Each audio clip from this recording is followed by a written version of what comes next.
हामी चाहिँ भैरवा एच1देखि मम्मीको घरमा चाहिँ मेसिन जोड्न जाँदैछौँ। हाम्रो सर हुनुहुन्छ, मिस हुनुहुन्छ, यता हेर्नुहोस् त। सबैजना हामी चाहिँ मेसिन जोड्न जाँदैछौँ।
नमस्कार मम्मी।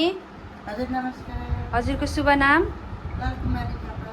लालकुमारी थापा। यो ठाउँलाई के भन्छन्? रानीगाउँ। रानीगाउँमा चाहिँ हामी आज मेसिन जोड्न आएको। हाम्रो घरमा चाहिँ यहाँ मेसिन पनि जोडिसकेको छ। मिसहरू पनि यता हुनुहुन्छ सबैजना। हाम्रो बाबा पनि यता आउनु भएको छ।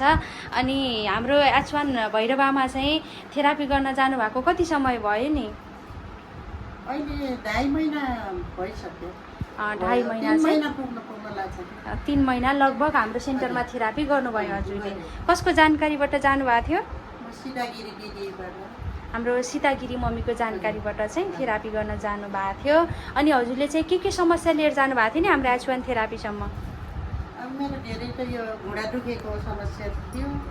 अनि टाउको पनि दुख्ने, टाउको दुख्ने, अनि के भन्छ टाउको दुख्ने, प्रेसर थियो, अनि शरीरहरू धेरै दुख्ने थियो। शरीर दुख्ने, प्रेसरको समस्या, टाउको दुख्ने, कम्मर दुख्ने समस्या नि थियो हजुरलाई। अनि घुँडाको चाहिँ हड्डी खिएको समस्या होइन? हजुरलाई यो समस्या हुँदाखेरि कतिको गाह्रो हुन्थ्यो? धेरै नै दुख्थ्यो कि पहिला, धेरै दुखे समस्या धेरै नै थियो। यो खुट्टाको चाहिँ घुँडाको धेरै समस्या थियो मेरो। अरू शरीर चाहिँ ट्यापमा मात्रै धेरै दुख्ने, नत्र नदुख्ने। ट्यापमा दुख्ने हुन्थ्यो। अनि युरिक एसिड देखाएको थियो मलाई। हजुर, युरिक एसिड पनि देखाएको थियो। एकदम सुत्न अनि बस्न ओर्न कतिको सजिलो या असजिलो कस्तो महसुस हुन्थ्यो हजुरलाई?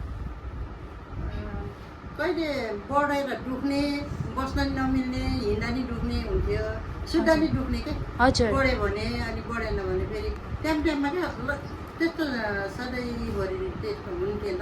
टाइममा दुख्ने, फेरि हराउने, फेरि अब खानपिनले पनि होला। कुनै बेला मैले नखाना नहुने चिज पनि खाएँ होला मैले।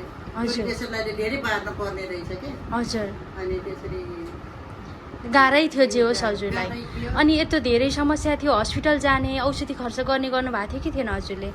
यो समस्या घुँडाको हड्डी खिएको समस्यालाई अनि एकपटक गर्नुभयो।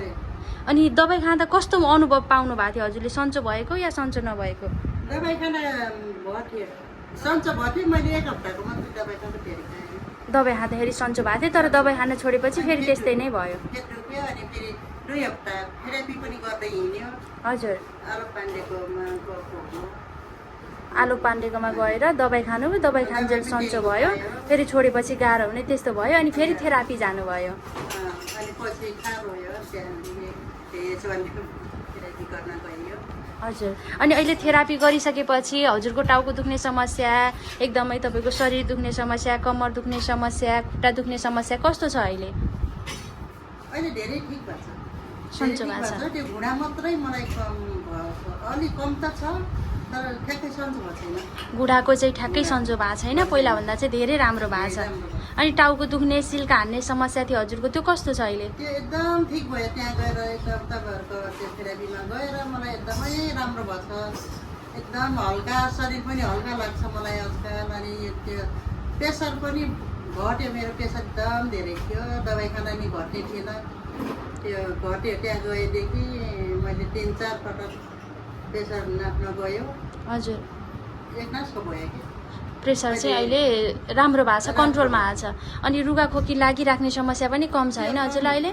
छँदै छैन, मलाई लागेको छैन, त्यहाँ गएदेखि लागेकै छैन मलाई, एकदम हल्का भयो। 3 महिना भयो थेरापी गरेको, त्यहाँभन्दा अगाडि महिनामा लाग्थ्यो, अहिले सन्चो भएको छ। एकदमै लाग्ने, पहिला त मैले दबाई खानै पर्ने, खोकी लाग्ने कि, हजुर, अनि खोकी दबाई नखाइ सन्चो नहुने, अनि खानु पर्ने, तर हप्तामै मैले दबाई खाइराख्थ्यो कि त्यो हजुर। खोकीको दबाई। अब वहाँ गएदेखि मलाई एकदम सन्चो भएको छ, अहिले शरीरमा दबाई फुर्तिलो खानै भएको छ? परेको छैन, खोकी नि लागेन, रुगा नि लागेन, हजुर। केही लागेन। रुगा लागेपछि टाउकै दुख्यो, हजुर, अनि त्यो एकदम राम्रो भएको छ अहिले मलाई, मलाई एकदम राम्रो लाग्छ मलाई। खुसी हुनुहुन्छ? खुसी, त्यही भएर आज घरमा मेसिन पनि भित्राउनु भयो, के विचारले यो मेसिन भित्राउनु भयो नि घरमा? अब त्यो सर्भिसहरूको धेरै मैले कुरा सुने पनि बुझे पनि, हजुर, अनि मेरो घर परिवारलाई होला, राम्रो होला भनेर मैले लिएँ। पैसा भएर लिनुभयो कि पैसा नभइकन पनि जोडजाड गरेर लिनुभयो? नै त्यस्तो समस्या थिएन। त्यति धेरै समस्या थिएन, आम्दानीको बाटो राम्रै थियो, अनि मेसिन पनि लैजान्छु घर परिवारको लागि भनेर लिएर आउनुभयो। आज घरमा मेसिन पनि जोड्नुभयो, खुसी हुनुहुन्छ? एकदम खुसी छु। अनि हाम्रो सेन्टरमा आउने बाबा मम्मीलाई के भन्न चाहनुहुन्छ नि? सेन्टरमा आउने मम्मीलाई नि अब राम्रो छ यो मसिन, राम्रो छ, मलाई त राम्रो लाग्यो, सबैलाई राम्रो होला, राम्रो मान्नु, विश्वासले आउनु, सबैजना आइराख्नु, अब सक्नेले मसिन पनि लिइदिनु मैले जस्तै, हजुर, होइन, त्यही हो। निरन्तर रूपमा आउनु होइन, विश्वास लिएर आउनु, यदि सम्भव भयो भने आफूले मैले जसै गरी मेसिन लिएर जानु, सम्भव भएन भने निरन्तर रूपमा आउने भन्नुहुन्छ। अनि हाम्रो सर मिसहरूलाई के भन्न चाहनुहुन्छ नि? हाम्रो रुद्र सर, हाम्रो हेड अफिसको सिङ्गो टिमलाई के भन्न चाहनुहुन्छ नि? सर मिसहरूलाई धेरै धेरै धन्यवाद छ, एकदम माया दिन्छु हजुर, टाढैबाट। अब मलाई एकदमै राम्रो लाग्यो, तपाईँहरूले यस्तो संस्था ल्याएर हामीलाई थाहा पाइयो, गइयो, आफ्नो शरीरको रोगहरू सन्चो हुँदै गछ। हजुर, त्यहाँ थेरापीमा गएदेखि दिनै गछु, म पनि गयो, अब आज मसिन पनि भित्रायो, खुसी हुनुहुन्छ? खुसी, एकदम खुसी छु म। ल, हजुरलाई पनि धेरै धेरै धन्यवाद। निरन्तर रूपमा प्रयोग गर्नु होला, माया नमार्नु होला है त। ल, हस्, नमस्कार। नमस्कार।